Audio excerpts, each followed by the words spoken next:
Hey everybody. Whoops. I wanted to make a video, I wanted to make a video and talk about something I've been having on my mind lately. Nobody is going to take away the guns. Now, before you put in a comment, let me finish. The police chief or whoever it was that said by the next generation we will be able to take away the guns. And if you look at what Feinstein said, to slowly wipe out the numbers of these weapons or something like that. So just like everything else they do, they're going to slowly take it away. So when I saw that article about, I'll try and find it and put it in there, I don't know, maybe I won't, but when I saw that, somebody had commented, "Oh, from my cold dead hands, they just said by the next generation they will have taken all the weapons."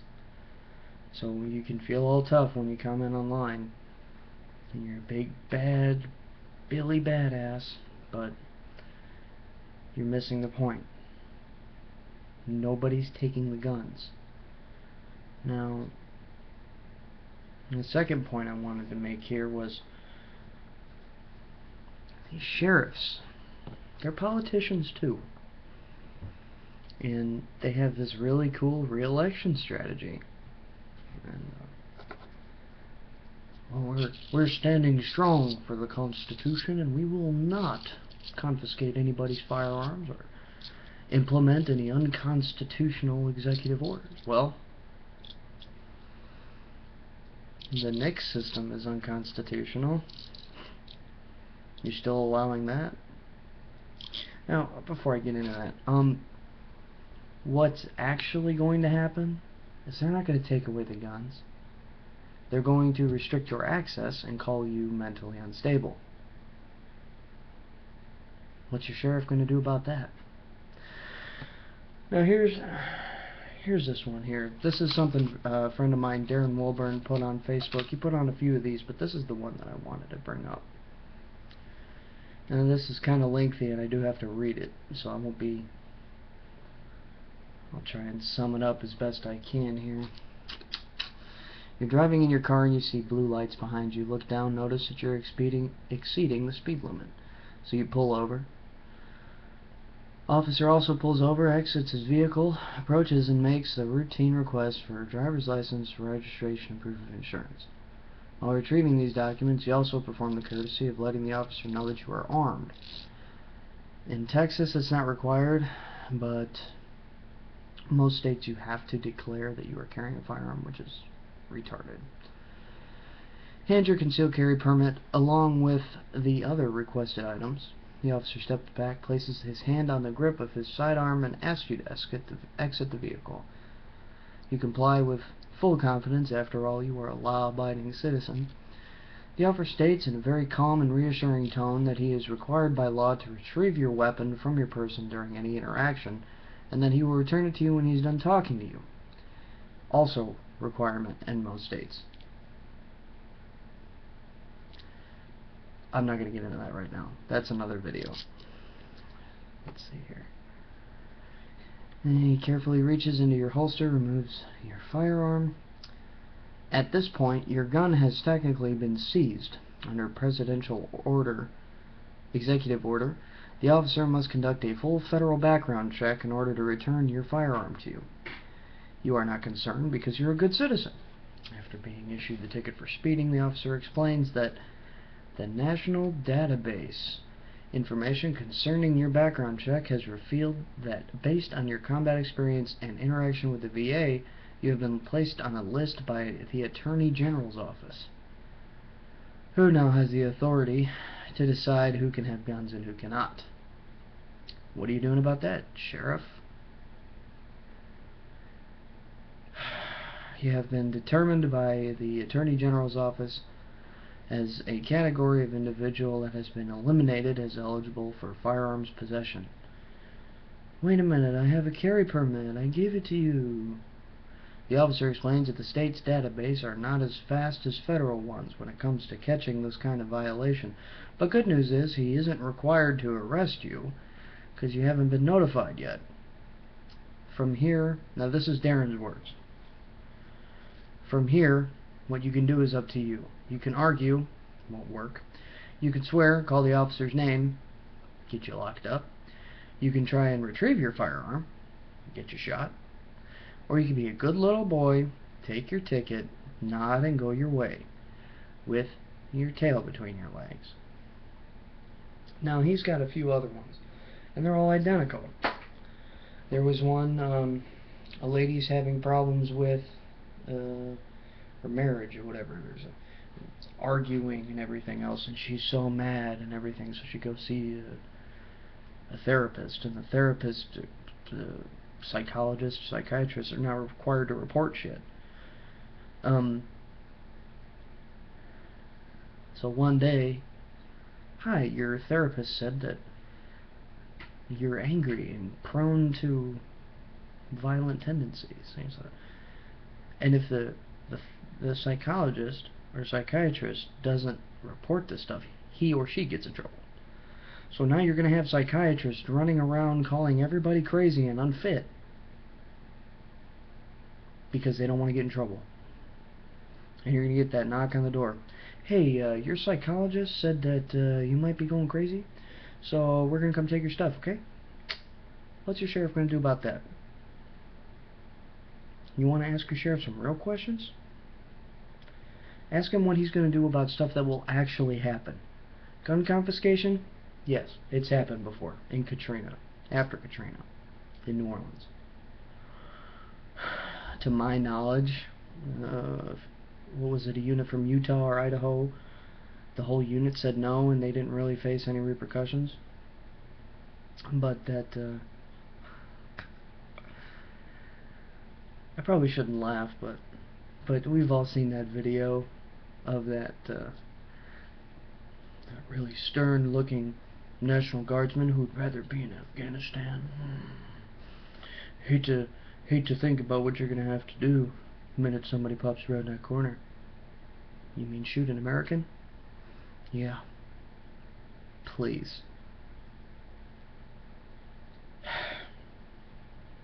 That's another video, maybe. If you ask me, I think that guy's a pussy. So beyond that, we have sheriffs that are just the same as politicians. They're elected.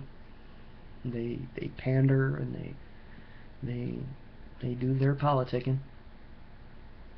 They're not going to do anything. They have the ability to say, if you are in this county,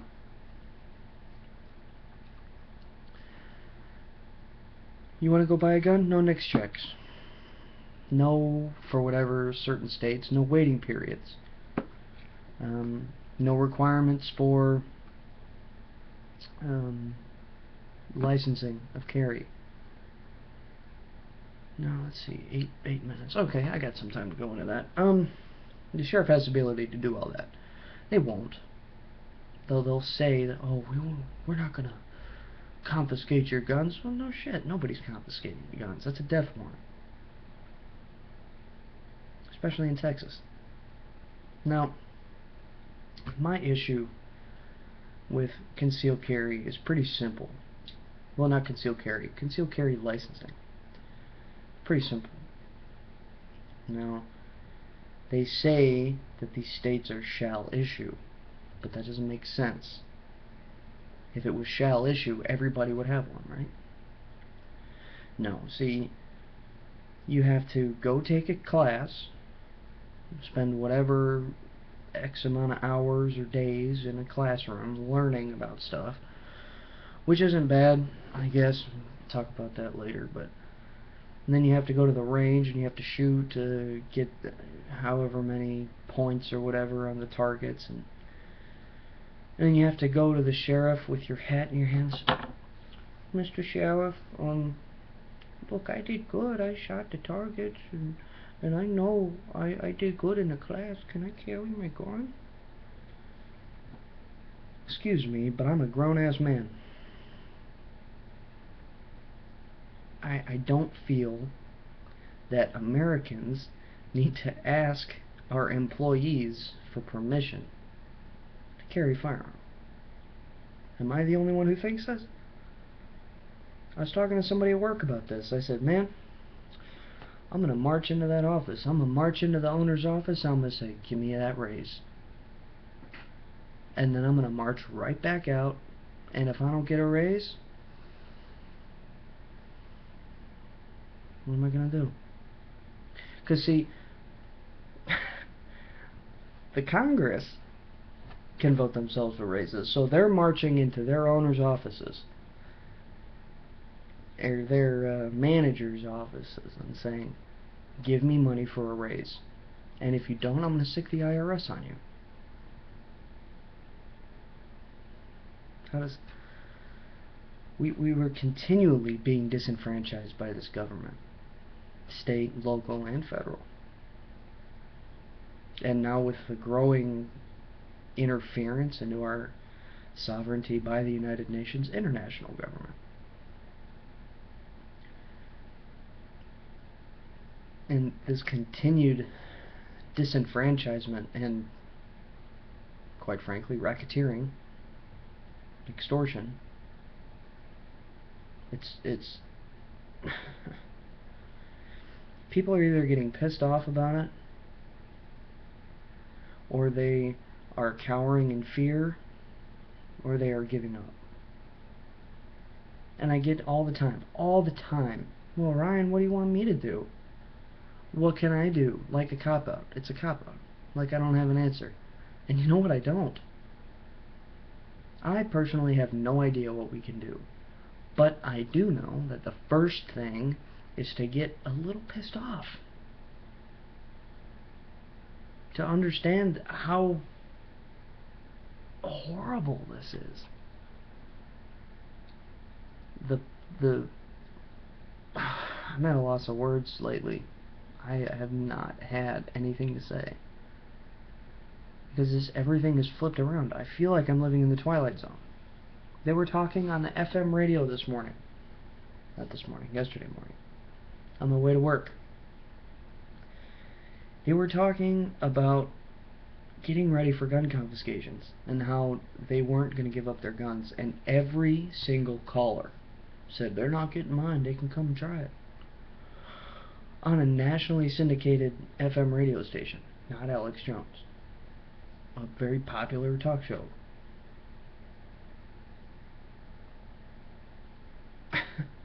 I feel like I'm living in the Twilight Zone right now. People are saying... I just don't know what to say. This blows my mind. I guess the whole point is they're not going to come for your guns. Now let me take that back. They're not going to come for the guns. We're not going to have that problem. There will be no open military marching down the street, kicking down doors like this is Fallujah. This is going to be, oh, you saw a psychiatrist? Okay. And see, everybody's going to go along with it. Everybody's going to watch on TV. Say, oh, well, he was a nut job. He shouldn't have had his guns. That guy was crazy. He shouldn't have had his guns anyways. Because that's all they have to do. All they have to do to get the public to go out and support him is say, he's crazy. That's it. I don't know if I have any time left. I'm going to cut it short here at 15 minutes.